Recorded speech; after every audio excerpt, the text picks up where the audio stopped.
अस्सलाम वालेकुम, welcome to my YouTube channel. तो अगेन हम अपनी एरर डिटेक्शन की सीरीज़ को कंटिन्यू करेंगे। मेरी जितनी भी वीडियोस हैं आई होप कि आपको अंडरस्टैंडिंग हो रही होगी और आपके लिए हेल्पफुल हो रही होंगी। तो अपने एरर की तरफ आते हैं। यहाँ पे लिखा है ही फिक्स आ गैलो फॉर अ क्रिमिनल। अब गैलो क्या होता है? जैसे फांसी होती है ना, आपने फ्रेंच रेवोल्यूशन में देखा होगा, जैसे उन्होंने लुइस द 16 को उनके अवाम ने ही फांसी दी थी। वो क्या होता है, गर्दन पे एक छुरा रखा जाता है, जैसे फांसी में हम रखते हैं, उसके साथ क्या होती है, गर्दन और जो है वो बॉडी अलग हो जाती है। वो एक फांसी का पुराने ज़माने में तरीका होता था। हम जहाँ पे वो फांसी देते हैं हम उसको गैलो कहते हैं। तो जो वर्ड गैलो नहीं होता, वो गैलोज होता है।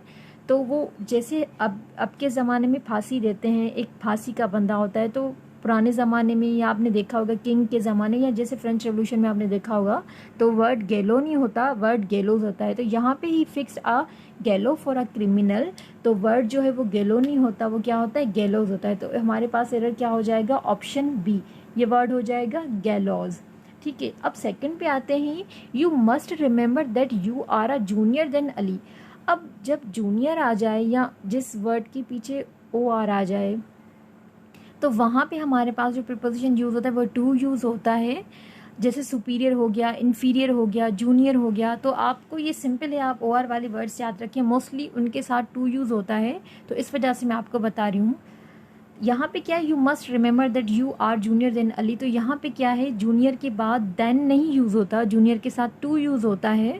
तो यहाँ पे हमारे पास क्या है, एरर नंबर सी, ये हो जाएगा you must remember that you are junior to Ali. तो आपने ओ आर वाले वर्ड्स याद करने हैं। Most of the time mostly उनके साथ जो है वो टू ही यूज़ होता है। अब थर्ड पे आते हैं। If you insist to doing so I will no doubt. अब जो वर्ड इंसिस्ट है उनके साथ हमेशा फिक्स प्रीपोजिशन यूज़ होता है, वो कौन सा होता है, ऑन। लेकिन यहाँ पे क्या है, टू। और आपने ये भी चीज़ याद रखनी, जब इंसिस्ट होगा और ऑन होगा तो वहाँ पे आईएनजी फॉर्म यूज़ होगी। ये चीज़ आपने याद रखनी है। तो यहाँ पे हमारे पास क्या है, टू इंसिस्ट के साथ हमेशा ऑन यूज़ होता है। तो हमारे पास एरर क्या हो जाएगा, ऑप्शन नंबर ए, यहाँ पे ऑन आएगा।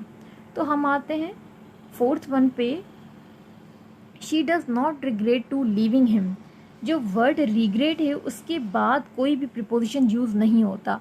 अगर यूज़ हो जाए तो वो एरर बन जाता है, मतलब उसके बाद कोई प्रिपोजिशन यूज़ होता ही नहीं है। ठीक है, आपने ये वर्ड्स भी याद रखे हैं जिनके बाद कोई प्रिपोजिशन यूज़ नहीं होता। मेरी वीडियोस में बहुत ज़्यादा ऐसे वर्ड्स हैं, आप उसको रिमेंबर कर सकते हैं। तो यहाँ पे हम क्या करेंगे, टू नहीं आता, रिग्रेट के बाद कोई भी प्रिपोजिशन नहीं आता, तो एरर हमारे पास हो जाएगा बी, ये हो जाएगा she does not regret leaving him.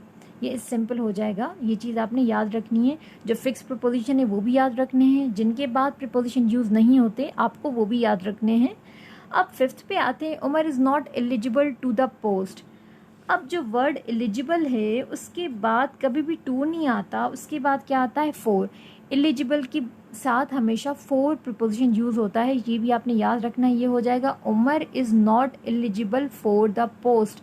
तो यहाँ पे क्या है, टू, यहाँ पे हो जाएगा फोर। तो ऑप्शन हमारे पास सी क्या है, हमारे पास एरर है।